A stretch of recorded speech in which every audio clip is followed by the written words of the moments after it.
Saat Xiao Yan mendekati sosok itu, tiba-tiba wanita itu mengangkat kepalanya, memperlihatkan wajah seorang wanita yang berlumuran darah tetapi tidak mampu menyembunyikan semangat kepahlawanannya. Matanya berwarna emas murni, dan tanda samar roh purba terlihat di antara alisnya.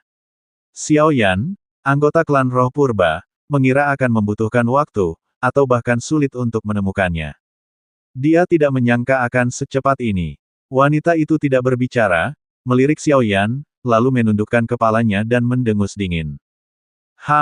Satu lagi. Setelah mengatakan ini, Xiao Yan mengabaikannya dan berbalik untuk pergi. Hei, tunggu sebentar. Kau sama sekali tidak sopan saat bertemu senior. Wanita itu berteriak kepada Xiao Yan, kapan kita, klan roh purba, pernah begitu berantakan? Apakah kau pantas disebut senior? Xiao Yan berhenti dan melirik ke samping. Sebenarnya, dia sudah merasakan ada sesuatu yang tidak beres sejak dia mendekat. Secara logis, jika Hua Ken tidak ingin Xiao Yan menemukan mereka, mustahil untuk menemukan klan roh purba, kecuali itu adalah rencana Hua Ken. Tapi sekarang dia telah tiba di ibu kota Giok Hua Ken, bukankah setiap langkah adalah bagian dari rencananya? Jika demikian, perlawanan apapun sia-sia.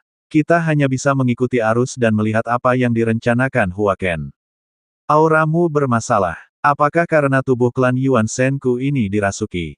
Tatapan wanita itu menjadi gelap, dan matanya langsung berubah tidak ramah saat dia menatap Xiao Yan. Memang akulah yang merasuki tubuh ini. Tapi aku sepenuhnya menyatu dengannya. Sekarang, klan Yuan Sen telah sepenuhnya lenyap. Apakah perlu membahas masalah ini? Xiao Yan berkata perlahan, dan mata wanita itu tampak rumit. Dia kemudian tersenyum pahit, dan meskipun tatapannya ke arah Xiao Yan agak melunak, masih ada sedikit rasa dingin di dalamnya. Xiao Yan tidak berbicara, tetapi 9 tanda bintang di antara alisnya bersansuo, dan tekanan dari cermin kuno Yuan Sen meletus dari dalam tubuhnya. Ekspresi wanita itu berubah seketika saat dia menatap Xiao Yan, matanya berbinar dengan kecemerlangan yang tak terucapkan. Dia bergidik, seolah-olah dia sedang melihat Raja Klan Roh Primordial. Aku tidak pernah membayangkan bisa melihat keturunan kerajaan sebelum klan roh primordialku musnah. Itu semua ilusi. Meskipun aku mendapatkan tubuh ini dan menjadi anggota klan roh primordial, aku belum melihat anggota klan yang masih hidup sejak aku mulai berkelana. Ras ini ditakdirkan untuk punah sepenuhnya. Xiao Yan menghela napas dalam-dalam. Baginya, ini hanyalah avatar. Tetapi bagi klan roh primordial, ini adalah garis keturunan terakhir yang tersisa dari ras mereka. Namaku Yusi. Ikutlah denganku, kata wanita itu. Dia berdiri, belenggu itu sepertinya tidak berpengaruh padanya. Xiao Yan mengangguk sedikit dan mengikuti wanita itu, Yusi, saat mereka berjalan-jalan di Istana Giok. Ras roh primordial belum sepenuhnya musnah. Selain aku, ada 3 roh primordial lainnya di Istana Giok, kata Yusi sambil berjalan. Apakah kalian semua dipenjara di sini? Tanya Xiao Yan, tetapi jawabannya tidak seperti yang dia duga. Yusi menggelengkan kepalanya. Tidak, jika bukan karena campur tangan 9 yang terhormat surgawi, kami mungkin sudah mati. Xiao Yan mengerutkan kening lagi setelah mendengar ini. Jawaban Yusi memaksanya untuk mempertimbangkan kebenaran kata-katanya. Menurutnya, Hua Ken pasti memiliki rencana lain. Jika demikian, bagaimana dengan belenggu di tubuhmu? Tanya Xiao Yan, melihat belenggu emas yang menembus tubuhnya dan penampilannya yang berantakan.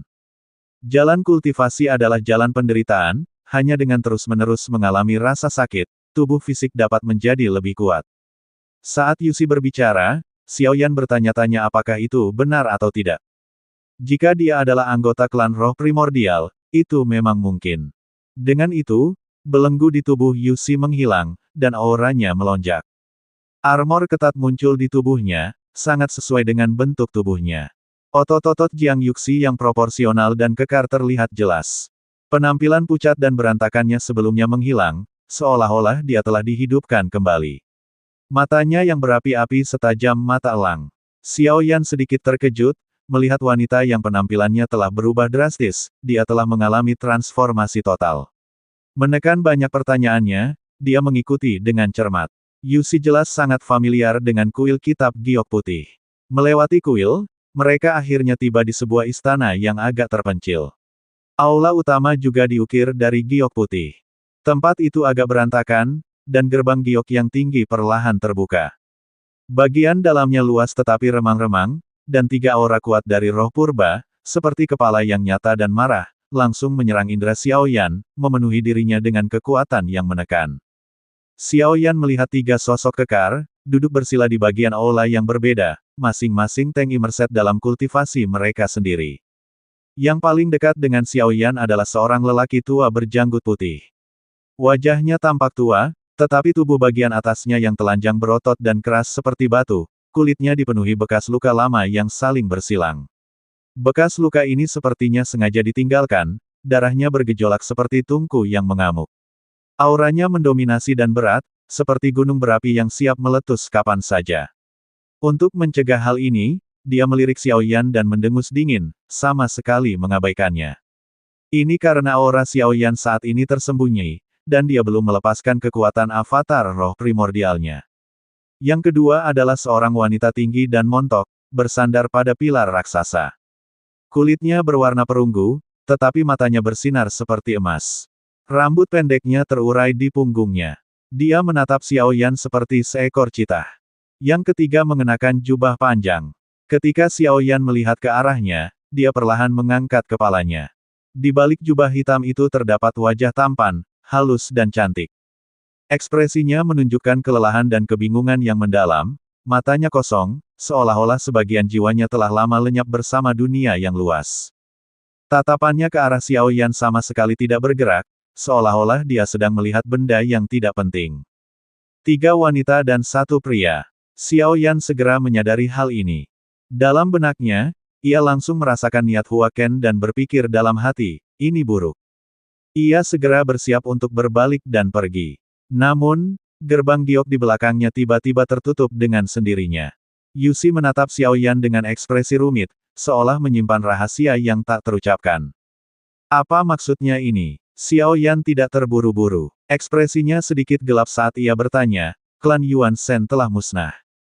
Kita, sebagai garis keturunan terakhir, memikul beban rencana perkembangbiakan seluruh ras. Jika seorang putra yang lahir dari garis keturunan kerajaanmu mampu menghidupkan kembali klan Yuan Shen, maka...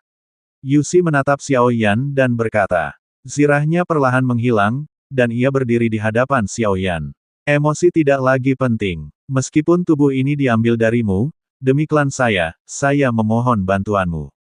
Jika kau bersedia meninggalkan benih, klan Yuan Shen akan menghormatimu sebagai raja mereka, menjadikanmu raja baru klan Yuan Shen. Saat suara Si terdengar, dia melangkah maju, perlahan mendekati Xiaoyan. Jadi, itulah mengapa Hua Ken menangkapku di sini. Tapi itu hanya alasan sekunder.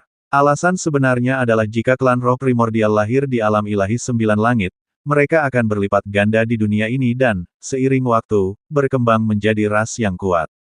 Ini akan memungkinkan alam ilahi 9 langit untuk dengan mantap memantapkan dirinya sebagai kekuatan dari 9 alam, posisi yang tidak dapat digoyahkan oleh kekuatan manapun.